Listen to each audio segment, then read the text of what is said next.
জিন্দাবাদ জিন্দাবাদ জিন্দাবাদ না মানো না মানো না মানো না মানো জিন্দাবাদ জিন্দাবাদ জিন্দাবাদ জিন্দাবাদ জিন্দাবাদ জিন্দাবাদ জিন্দাবাদ জিন্দাবাদ জিন্দাবাদ আমি না মানো না মানো আমি না মানো আজি কৃষক মুক্তি সংগ্ৰাম সমিতিৰ শোণিতপুৰ জিলাৰ কা প্ৰতিলিপিৰ লগতে মুখ্যমন্ত্ৰী আৰু প্ৰধানমন্ত্ৰীৰ প্ৰতিকৃতি আমি দাখ কৰিছোঁ।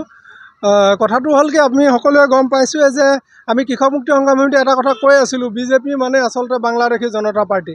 আজি সেই কথাটো পুনৰবাৰ প্ৰমাণ হৈছে যে কাৰ জৰিয়তে বৰ্তমান এই 24 চনলৈকে তেখেতলোকে যি বুজা ল'ব লৈছে, ইয়াৰ পৰাই গম পোৱা যায় যে অসমীয়া জাতিটো নিশেষ কৰা আৰু সংখ্যালঘুত পৰিণত কৰাৰ কাৰণে বিজেপি চৰকাৰে একমাত্ৰ কাম কৰি আহিছে। আমি ক'ব বিচাৰোঁ সেইদিনাখনেই আমি গম পাইছিলোঁ, যিদিনাখন হিমন্ত বিশ্ব শৰ্মাই জাতীয় নায়ক খ্যাত সৰ্বানন্দ সোণোৱালৰ মন্ত্ৰীসভাত পবিত্ৰ বিধানসভাৰ মজিয়াত জয় বাংলা ধ্বনি দিছিল, তেতিয়াই গম পাইছিলোঁ যে অসমীয়া জাতিৰ জীৱনৰ শেষ মানে জীৱনৰ যি কফিনৰ যিটো গজাল, শেষৰটো গজাল তেখেতে মাৰিছিল।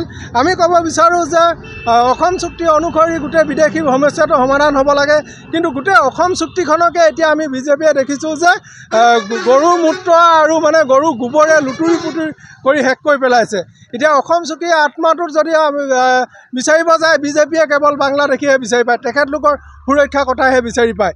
আৰু এটা কথা আমি স্পষ্ট কৰি দিব বিচাৰিছোঁ, নৰেন্দ্ৰ মোদী ডাঙৰীয়া হৈছে এজন বাংলাদেশী চৰ্দাৰ। তেখেতে কৈছিলে 16 মে'ৰ পিছত বাংলাদেশী যাব লাগিব। 16 মে'ৰ পিছত কৈছিলে অসমত A for অসম হ'ব, A for আছাম হ'ব, কিন্তু তাৰ পিছৰখিনি তেখেতে নক'লে। তেখেতে আচলতে ক'ব বিচাৰিছিলে A for অসমত, B for আচলতে বাংলাদেশী, C for সংস্থাপন দিব, মানে ইয়াত আমাক সমজাই দিব তেখেতলোকে। কিন্তু আমি এতিয়া অসমীয়া আমি ক'ব বিচাৰিছোঁ A for অসমীয়াই, B for বিজেপিক আৰু C for চিটিকাই, D for ডিম। গতিকে এই কথাটো আমি অসম চৰকাৰক সকীয়াই দিছোঁ। অতি সোনকালে যদি বাতিল নকৰে, ইয়াক আমি জংগীৰ পৰা জংগী আন্দোলন গঢ়ি তুলিম।